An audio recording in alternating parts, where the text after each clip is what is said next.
नमस्कार। नमस्कार।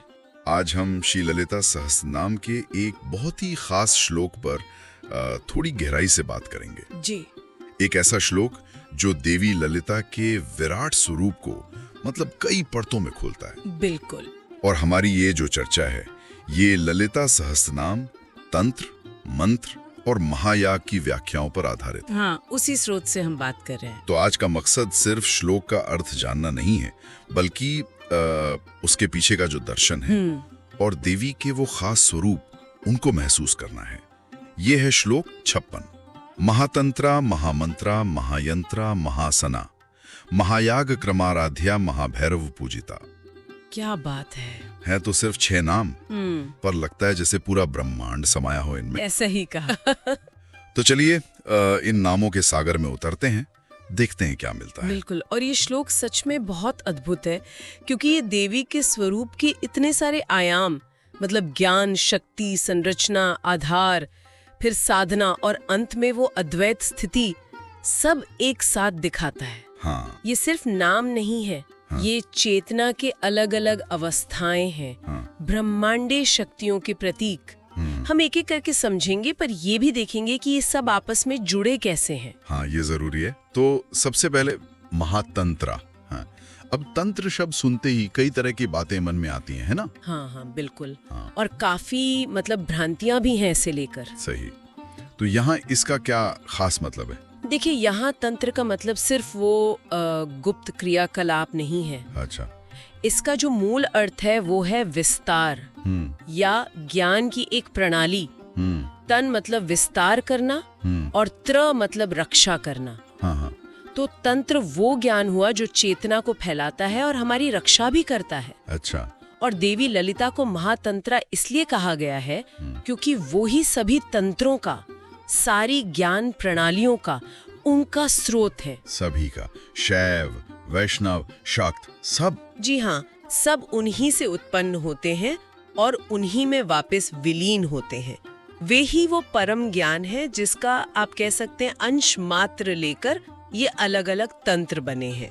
अच्छा, तो मतलब ये हुआ कि सारी अलग अलग तंत्र साधनाएं, चाहे वो दिखने में कितनी भी अलग हों, हैं एक ही सोर्स से, एक ही ऊर्जा को समझने की कोशिश। आपने बिल्कुल सही पकड़ा है, एकदम। जैसे अलग अलग नदियां अलग रास्तों से बहती हैं पर मिलती सागर में ही हैं। वैसे ही ये तंत्र मार्ग अलग दिख सकते हैं, पर उनका उद्गम और लक्ष्य वो एक ही परम चेतना है, जिसे यहाँ ललिता कहा गया है। वो महातंत्रा है क्योंकि वही तो वो ताना बाना बुनती हैं जिससे ये सृष्टि चल रही है, ज्ञान प्रकट हो रहा है। समझ गया। तो ज्ञान यानी तंत्र के बाद अगला नाम है महामंत्रा। ये तंत्र से कैसे जुड़ता है फिर? क्या ये उसी ज्ञान का ध्वनि रूप है? हाँ, बिल्कुल कह सकते हैं। अगर तंत्र ज्ञान का एक ढांचा है, स्ट्रक्चर है, तो मंत्र उस ज्ञान को प्रकट करने वाली शक्ति है, उसकी ध्वनि ऊर्जा। अच्छा, ध्वनि ऊर्जा। जी। महामंत्रा का अर्थ है कि देवी ललिता ही सभी मंत्रों की अधिष्ठात्री हैं। मतलब हर अक्षर, जी, जिसे मातृका कहते हैं, हर बीज मंत्र। हाँ। कोई भी वैदिक ऋचा हो या तांत्रिक मंत्र, उन सब की शक्ति का स्रोत देवी ही है। हर मंत्र की शक्ति का स्रोत। हाँ। इसीलिए जब कोई साधक मंत्र जाप करता है, हाँ, तो वो सिर्फ शब्द नहीं दोहरा रहा। वो असल में उस मंत्र में जो देवी की शक्ति छुपी है, उसी को जगाने की कोशिश कर रहा होता है। कहते हैं कि बिना उनकी कृपा के कोई मंत्र सिद्धि नहीं हो सकता। अच्छा। क्योंकि मंत्र की आत्मा तो वे स्वयं ही है। ये विचार कि हर अक्षर में, हर ध्वनि में देवी की शक्ति है, ये तो बहुत गहरा है। मतलब हमें भाषा और ध्वनि को और ध्यान से, सम्मान से देखना चाहिए। निश्चित रूप से।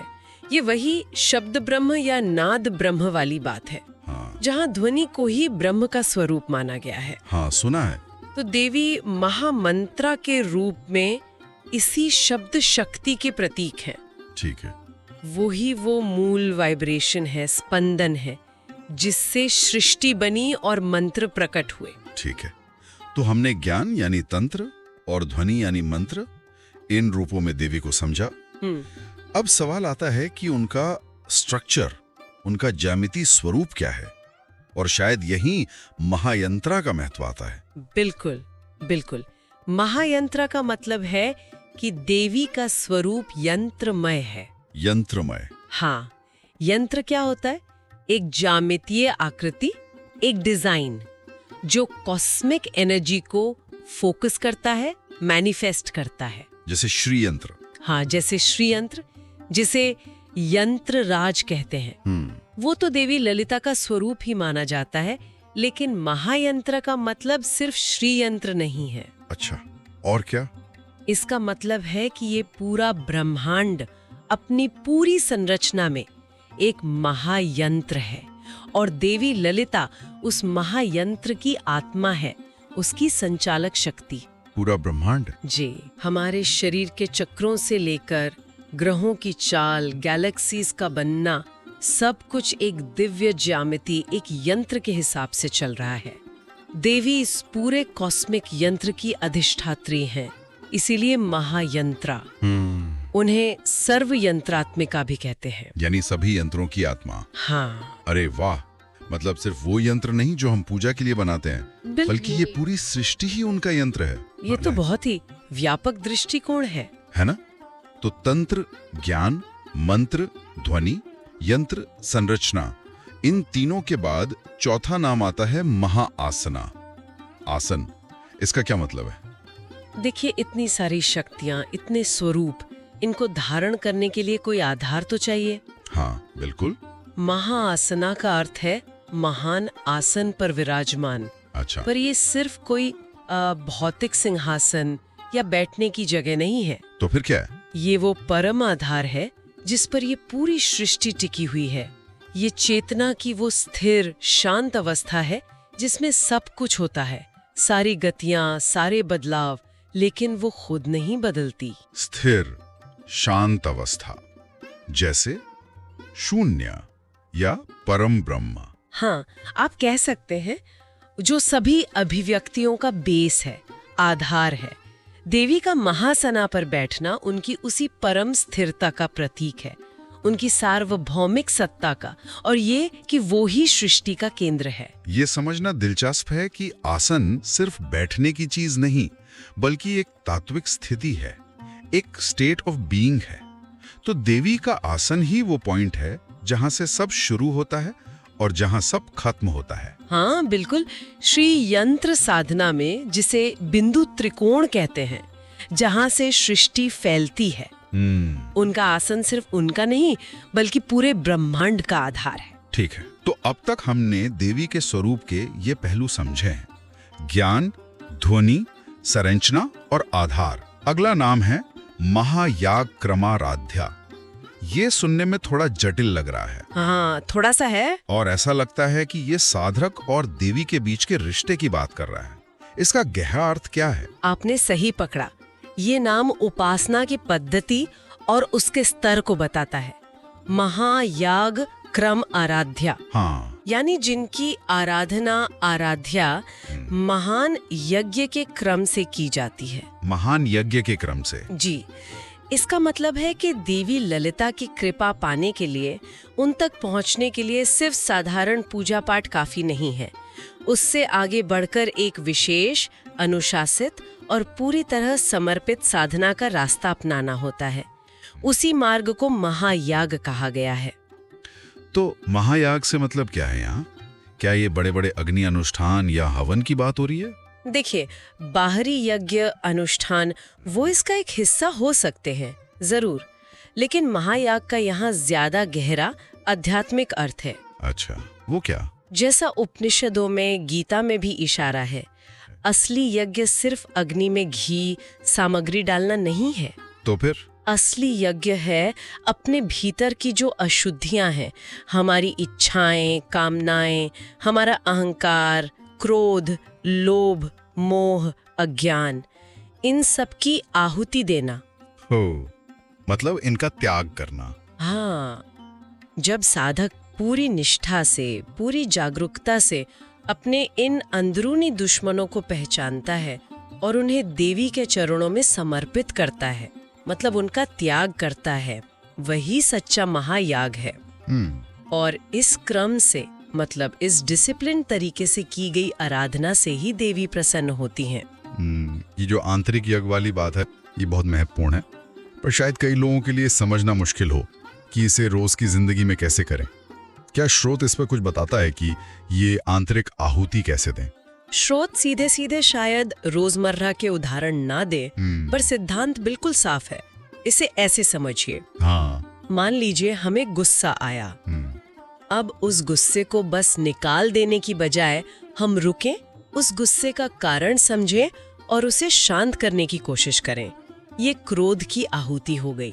अच्छा। जब किसी चीज के लिए बहुत ज्यादा मोह या लालच लगे और हम होशपूर्वक उस अटैचमेंट को कम करने की प्रैक्टिस करें, ये लोभ और मोह की आहुति है।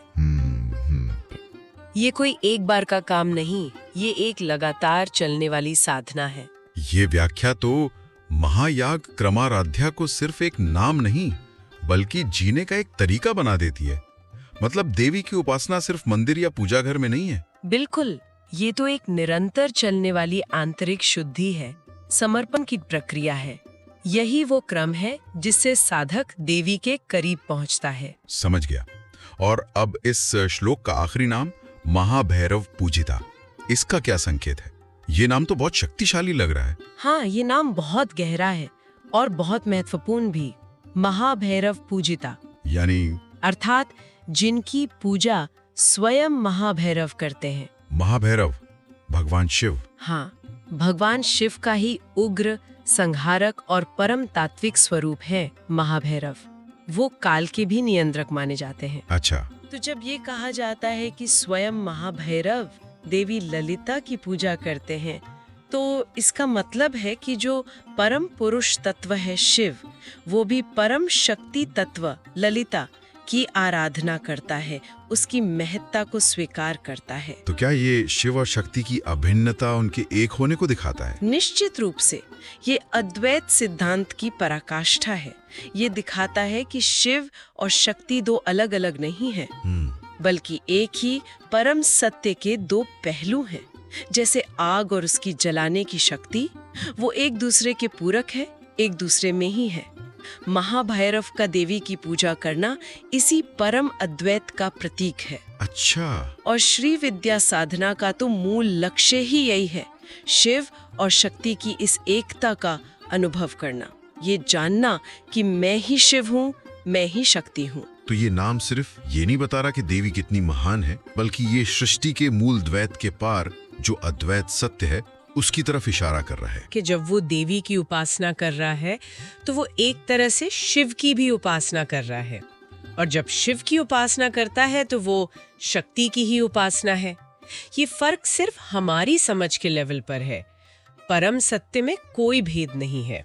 तो अगर हम पूरे श्लोक को अब एक साथ देखें, महातंत्र, महामंत्र, महायंत्र, महासना, महायाग क्रमाराध्य, महाभैरव पूजिता, ये देवी ललिता के एक ऐसे विराट स्वरूप को दिखाता है जो ज्ञान, शक्ति, संरक्षणा, आधार, साधना और अद्वैत सबको अपने अंदर समेटे हुए हैं। हाँ, ये श्लोक एक छोटे ब्रह्मांड जैसा है। ये दिखाता है कि देवी सिर्फ भक्ति या पूजा का विषय नहीं है, वे खुद ज्ञान का स्रोत है, महातंत्रा। वे खुद शब्द और ऊर्जा है, महामंत्रा। वे खुद सृष्टि की संरचना है, महायंत्रा। वे खुद परम आधार है, महासना। वे साधना का मार्ग भी है और लक्ष्य भी, महायाग क्रमाराध्या। और वे वो परम अद्वैत स्थिति है जहाँ शिव और शक्ति एक हो जाते हैं, महाभैरव पूजिता। ये समझना भी जरूरी है कि ये सिर्फ फिलोसॉफिकल बातें नहीं है। महायाग क्रमाराध्या हमें याद दिलाता है कि इस ज्ञान को अनुभव में उतारने के लिए साधना, अनुशासन और वो आंतरिक शुद्धि का रास्ता अपनाना ही होगा। सिर्फ बुद्धि से समझना काफी नहीं है। बिल्कुल, ज्ञान, भक्ति और कर्म यानी साधना, तीनों का बैलेंस चाहिए। देवी महामाया के रूप में संसार बनाती हैं, लेकिन वही पराशक्ति या महाविद्या के रूप में साधक को इस संसार के भ्रम से निकालकर सत्य का अनुभव कराती हैं। ये श्लोक हमें उनकी इसी मल्टी डायमेंशनल प्रकृति की एक झलक देता है और ये भी दिखाता है कि जब साधक निष्ठा से इस रास्ते पर चलता है तो देवी की कृपा से ही उसे इन गहरे रहस्यों को तंत्र मंत्र यंत्र समझने और अनुभव करने की शक्ति मिलती है। इस पूरी बातचीत से एक बात तो साफ है कि अध्यात्म का रास्ता सिर्फ मानने का नहीं, बल्कि जानने का, अनुभव करने का और लगातार अभ्यास करने का रास्ता है। ये श्लोक उसी की प्रेरणा देता है। हाँ, और ये हमें एक गहरे चिंतन के लिए भी छोड़ जाता है। हमने महायाग की बात की, अंदर की अशुद्धियों की आहुति देना। जी। तो सोचने वाली बात यह है कि क्या हम अपनी रोज की जिंदगी में, अपने रिश्तों में, अपने काम में, अपनी रिएक्शंस में उन पलों को पहचान पाते हैं जब हमारा अहंकार या हमारी कोई इच्छा या हमारा अज्ञान हमें चला रहा होता है? ये तो मुश्किल सवाल है। और क्या हम होशपूर्वक उन पलों में रुककर उस नेगेटिव आदत की आहुति देकर ज्यादा प्रेम, ज्यादा समझ या ज्यादा शांति का चुनाव कर सकते हैं? ये वाकई में गहरा सवाल है जो इस श्लोक के ज्ञान को हमारी रोजमर्रा की जिंदगी से जोड़ देता है। शायद यही असली महायाग है, अपनी जिंदगी को ही एक लगातार चलने वाली साधना बना लेना। संभवतः ये श्लोक हमें इसी संभावना पर विचार करने के लिए छोड़ जाता है कि कैसे बाहरी पूजा पाठ से आगे जाकर जीवन के हर पल को आंतरिक शुद्धि और परमात्मा के प्रति समर्पण का एक अवसर बनाया जा सकता है।